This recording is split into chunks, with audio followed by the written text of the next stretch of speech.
مفتی تقی عثمانی صاحب کا تازہ ترین ٹویٹ۔ تفصیلات کے مطابق مولانا مفتی محمد تقی عثمانی صاحب دامت برکاتہم العالیہ نے اپنے ایک حالیہ ٹویٹ میں کہا ہے کہ اسلام میں کوئی بھی شخص چاہے وہ کسی بھی بڑے عہدے پر فائز ہو، عدالتی کارروائی سے بالاتر نہیں ہو سکتا۔ انہوں نے کہا کہ خلفائے راشدین کی مثالیں اس بات کی گواہ ہیں۔ مفتی محمد تقی عثمانی صاحب نے اس بات پر زور دیا کہ ہمارے دستور میں پہلے صدر کو صدارت کے دوران تحفظ دیا گیا تھا جو کہ اسلام کے اصولوں کے خلاف تھا، اور اب تا حیات کسی کو یہ تحفظ دینا نہ صرف شریعت بلکہ آئین کی روح کے بھی خلاف ہوگا۔ ان کے مطابق یہ عمل ملک کے لیے نہایت شرمناک ثابت ہو سکتا ہے۔ اپنے ٹویٹ کے آخر میں مفتی تقی عثمانی صاحب نے لکھا کہ اللہ تعالیٰ ملک کو اس بے عزتی سے محفوظ رکھیں۔ سلٹ کی کمپنی گنج اپ ضلع کے ٹوکر بازار میں آج جمعیت علماء اسلام بنگلہ دیش کی جانب سے ایک بھاری عوامی انتخابی اجتماع منعقد ہوا۔ اجتماع میں سینکڑوں افراد نے شرکت کر کے علاقے کو انسانی سمندر میں تبدیل کر دیا۔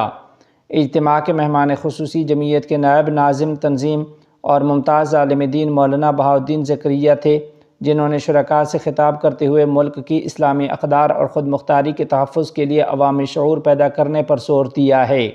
مرکزی مقرر ایڈوکیٹ محمد علی، جو سلٹ 4 کمپنی گنج گوین گھاٹ جنتا پور حلقے سے جمعیت علماء اسلام کے نامزد پارلیمانی امیدوار ہیں، انہوں نے اپنے خطاب میں انتخابی حکمت عملی اور عوامی خدمت کے منصوبوں سے آگاہ کیا۔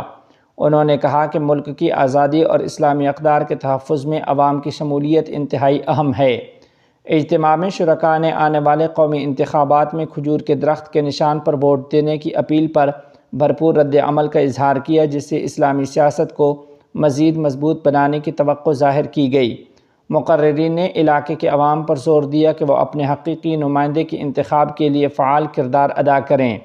اجتماع میں مقامی یونینز کے کارکنان، علماء و مشائخ اور مختلف طبقات کے افراد نے بھرپور شرکت کی، جس سے ٹوکر بازار ایک تاریخی عوامی اجتماع کا منظر پیش کر رہا تھا۔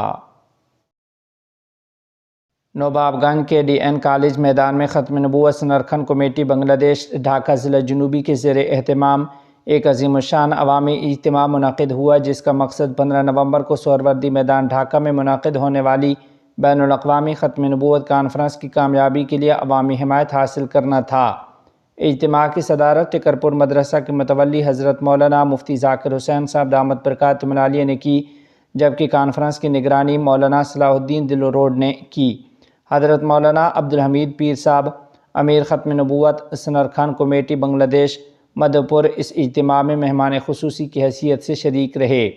اجتماع میں متکلم اسلام مولانا محمد الیاس گھمن، جمعیت علماء اسلام بنگلہ دیش کے صدر مولانا عبید اللہ فاروق، مولانا معاویہ اعظم طارق، مولانا حسن جمیل، مولانا محمد خبیب بن طیب، مولانا حبیب الرحمن خان، مولانا میزان الرحمن قاسمی، مولانا عبید اللہ قاسمی، مفتی جابر قاسمی، مولانا حمزہ شہید الاسلام اور مفتی عمران الباری سرازی سمیت دیگر علماء و مشائخ نے خطاب کیا۔ مہمان خصوصی پیر صاحب مدھے پور نے خطاب میں اس بات پر زور دیا کہ قادیانیوں کو ریاستی طور پر غیر مسلم قرار دینا چاہیے، اور نوباب گنج کے جھوٹے اور دھوکے باز مبینہ نبی کا دعویٰ کرنے والے برکت اللہ کے حامیوں کی گرفتاری اور ان کی مضر سرگرمیوں کو روکنے کے لیے انتظامیہ فوری اقدامات کرے۔ خطاب کرنے والے مقررین نے کہا کہ قادیانی اسلام کی بنیادی عقیدہ ختم نبوت کو رد کرتے ہیں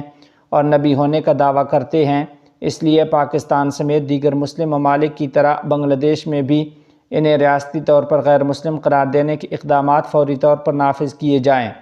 اجتماع میں مقامی شہریوں، علماء و مشائخ اور مختلف طبقوں کے افراد کی بڑی تعداد نے شرکت کی، جس سے نوباب گنج کے ڈی این کالج میدان انسانی سمندر کا منظر پیش کر رہا تھا۔